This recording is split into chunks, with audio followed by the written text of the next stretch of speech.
தமிழ்நாட்டில் இவிஎம் இயந்திரங்கள் சரிபார்ப்பு பணி நாளை தொடக்கம். சரிபார்ப்பு பணிக்காக சுமார் 1.3 லட்சம் மின்னணு வாக்கு இயந்திரங்கள் தயார். தமிழக சட்டமன்ற தேர்தல் தொடர்பாக தலைமை தேர்தல் அதிகாரி அர்ச்சுனா பட்நாயக் ஆலோசனை. காவல்துறை, CRPF, ரயில்வே, போலீசார் உள்ளிட்ட 15 துறைகளுடன் பாதுகாப்பு ஏற்பாடுகள் குறித்து ஆலோசனை.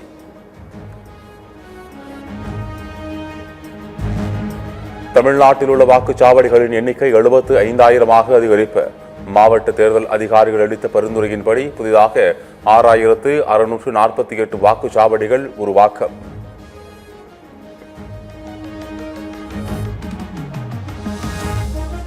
டெல்லி பாதுஷா என்ற நினைப்போடு தமிழ்நாட்டிற்கு வர நினைத்தால் எங்களது கருப்பு சிவப்பு படை தக்க பாடம் புகட்டும். மத்திய அரசுக்கு முதலமைச்சர் மு.க. ஸ்டாலின் எச்சரிக்கை.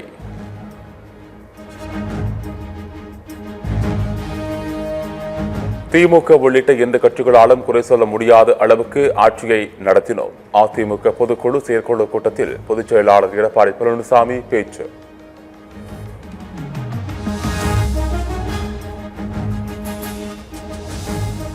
சிறப்பான ஆட்சியை கொடுத்திருந்தால் 2021 சட்டமன்ற தேர்தலில் அதிமுகவை மக்கள் ஏன் வீட்டிற்கு அனுப்பினார்கள்?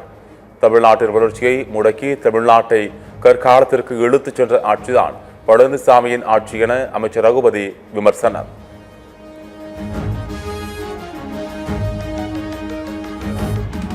திருப்பரங்குன்றம் விவகாரத்தில் நீதிபதி சுவாமிநாதன் மீதான நோட்டீஸுக்கு மக்களவையில் மத்திய உள்துறை அமைச்சர் அமித்ஷா கடும் கண்டனம். பதவி நீக்க தீர்மானம் அர்த்தமற்றது என காட்டம்.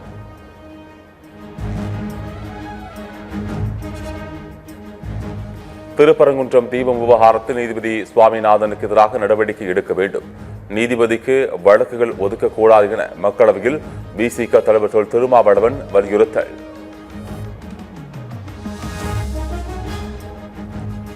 தேர்தல் சீர்திருத்தம் தொடர்பாக அமித்ஷாவின் பேச்சுக்கு எதிர்ப்பு தெரிவித்து எதிர்க்கட்சிகள் வெளிநடப்பு. அனைவரும் வெளியேறுமாறு செய்கை காட்டிய பாஜக எம்பிக்கள்.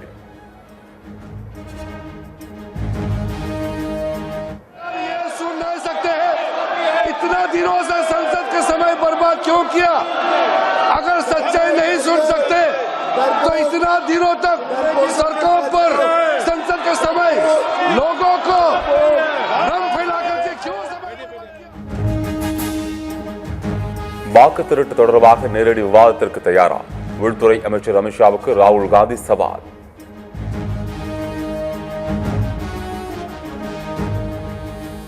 Actually, let us have a debate on my press conference. Yes. Let us go. Yes. Let us have very good idea. Let us have a debate on my press conference. Amit Shah ji, I challenge you. I challenge you to have a debate on the 3 press conferences. வாக்கு திருட்டு நடைபெறவில்லை என்பது போலவே 1.5 மணி நேரம் பேசினார் அமித்ஷா. குற்றம் செய்யாதவர்கள் ஏன் இவ்வளவு நேரம் விளக்கம் கொடுக்க வேண்டும் என காங்கிரஸ் எம்பி பிரியங்கா காந்தி கேள்வி.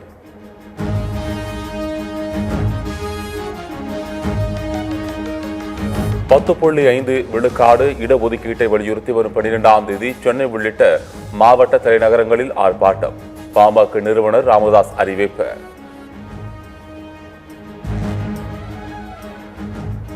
பேரிடர் நிவாரண நிதியாக தமிழ்நாடு அரசு கேட்பதிலிருந்து மத்திய அரசு கொடுத்தது வெறும் 17 விழுக்காடு மட்டுமே. கடந்த 10 ஆண்டுகளில் சுமார் 24,000 கோடி கேட்ட நிலையில் 4,000 கோடி ரூபாய் மட்டுமே விடுவிப்பு. தமிழ்நாட்டில் மணல் கொள்ளையை தடுக்க எடுக்கப்பட்ட நடவடிக்கைகள் குறித்து அறிக்கை தாக்கல் செய்ய வேண்டும். குற்றவியல் நடவடிக்கை எடுக்க வேண்டும் என கனிமவள ஆணையருக்கு சென்னை உயர்நீதிமன்றம் உத்தரவு. டிசம்பர் 29ஆம் தேதி புதுச்சேரி பல்கலைக்கழக பட்டமளிப்பு விழா. குடியரசு துணைத் தலைவர் சி.வி. ராதாகிருஷ்ணன் பங்கேற்பார் என அறிவிப்பு. திருச்சியில் மாருதி சிமெண்ட் உரிமையாளர் வீடு மற்றும் சிமெண்ட் ஆலையில் வருமான வரித்துறை அதிகாரிகள் சோதனை. வரி ஏய்ப்பு, போலி ரசீது மூலம் விற்பனை நடந்ததா என தீவிர ஆய்வு.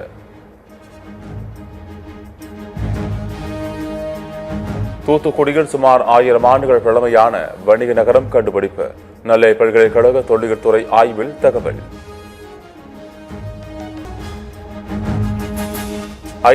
ரூபாய் விமான டிக்கெட்டை எப்படி 39,000 ரூபாய்க்கு விற்க முடிந்தது? நெருக்கடியை பயன்படுத்தி கட்டணத்தை உயர்த்திய விமான நிறுவனங்கள் குறித்து டெல்லி உயர்நீதிமன்றம் அதிருப்தி.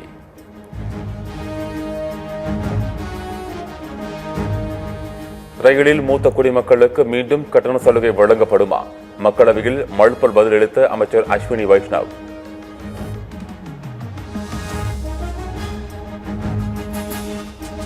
உலகளவிலான டிஜிட்டல் பண பரிவர்த்தனைகளில் 49 விழுக்காடு பங்கு வகிக்கும் UPI 2024-25 நிதியாண்டில் 12,930 கோடி பரிவர்த்தனையுடன் இந்தியா முதலிடம், பிரேசில் இரண்டாம் இடம்.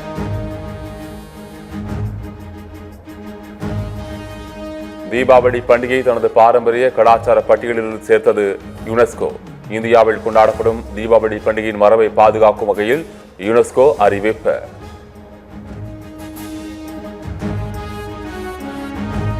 உக்ரைனில் தேர்தல் நடத்த தயார், பாதுகாப்பு தர அமெரிக்கா தயாரா? ட்ரம்புக்கு உக்ரைன் அதிபர் ஜெலன்ஸ்கி கேள்வி.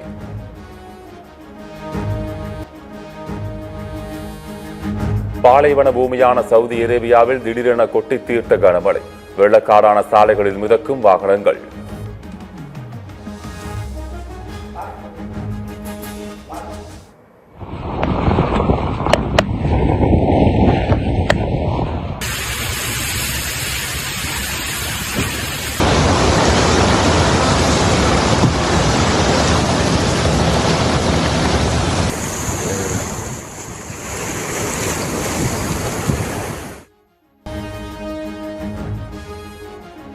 சிந்து தேசம் என்ற பெயரில் தனி நாடு கோரி பாகிஸ்தானில் போராட்டங்கள் வெடிப்பு.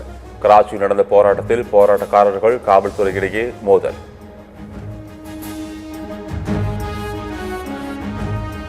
ஜூனியர் ஹாக்கி உலகக்கோப்பை போட்டியில் இந்திய அணிக்கு வெண்கல பதக்கம். அர்ஜென்டினா அணியை 4-2 என வீழ்த்தி இந்திய அணி வெற்றி. ஹர்ஷீத் ராணாவுக்கு தொடர்ந்து வாய்ப்பளிப்பது ஏன்? இந்திய அணியின் தலைமை பயிற்சியாளர் கௌதம் கம்பீர் விளக்கம்.